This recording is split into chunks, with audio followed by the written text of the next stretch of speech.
Let's check out Tamiyo, Collector of Tales and Oathbreaker, and take a look at what signature spells might be best for her. And stick around till the end if you want to hear about my personal build for Tamiyo, a really goofy, fun, casual build. For 2 green-blue, she starts at 5 loyalty. Spells and abilities your opponents control can't cause you to discard cards or sacrifice permanents. +1, choose a non-land card name, then reveal the top 4 cards of your library. Put all cards with the chosen name from among them into your hand and the rest into your graveyard.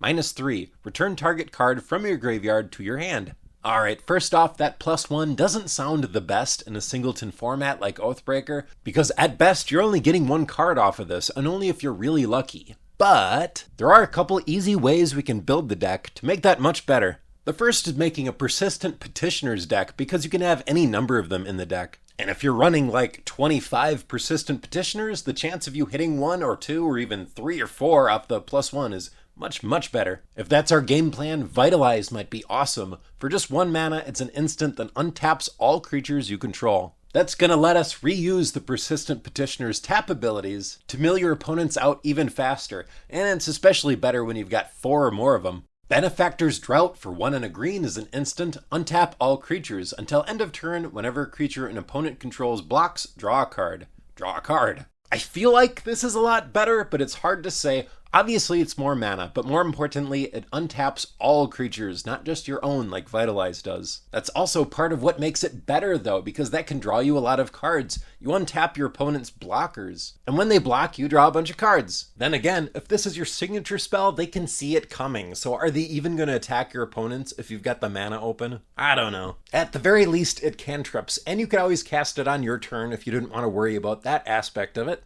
Doubling Chant for 6 mana. For each creature you control, you may search your library for a creature card with the same name as that creature. Put those cards onto the battlefield. A Persistent Petitioners deck is one of the only decks that you're going to find that this is any good at all, so that's kind of cool. The other way we can abuse the +1 is to know what's on the top of our library. That way we can always name a card that we're going to get. There's a good way and a bad way to do this, or maybe I should say expensive way and a cheap way. The bad cheap way, or maybe I should call it the budget way. The budget way would be scrying or other similar things to scrying. I think Serum Visions and Mystic Speculation are your best bet. Telling Time is pretty good too. Hopefully at least you can get rid of the lands so you can draw something with a +1. And then Brainstorm is surprisingly good. It almost guarantees you getting a card off the +1. And then the other card you put on top of your library, just make sure it's the worst card and then it goes into your graveyard. You're not getting that one back. You didn't want it back anyway, so win-win. The good non-budget options are Worldly Tutor and Mystical Tutor. Worldly searches up a creature and puts it on top of your library. Mystical Tutor searches up an instant or sorcery and puts it on top. And then you +1 and draw a card. So you get the card you want right away. I'm going to mention Tunnel Vision too, but the 6 mana cost stops it from being good.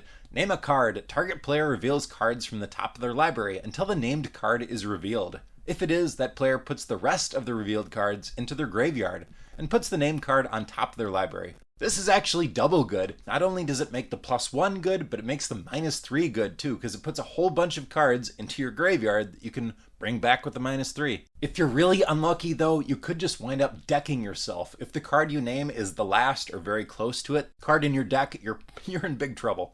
We could also pick a signature spell that tries to take advantage of all the cards going into our graveyard off that +1. One way to do that is Delve. Temporal Trespass and Treasure Cruise are both really awesome cards if you get them down to low mana. Spells that have Threshold or Spell Mastery are both souped up by cards in your graveyard. I don't feel like any of them particularly fit the deck though. And then there's always Reanimation, although in these colors we don't really have the premium reanimation spells. And as for my personal Tamiyo deck, one of my favorite Oathbreakers I ever built. Also, one of the dumbest, I used Worldly Tutor to search up Biovisionary. At the beginning of your end step, if you control 4 or more creatures named Biovisionary, you win the game. Okay, this is a singleton format. How are we going to do this, right? Well, the whole rest of the deck was filled with clones and spells that clone your creatures. I've been thinking of rebuilding this one, so if you'd like to see a full deck tech of it, let me know in the comments. If this video was entertaining or helpful for you, please hit the like button and consider subscribing if you want to see more Oathbreaker content like this.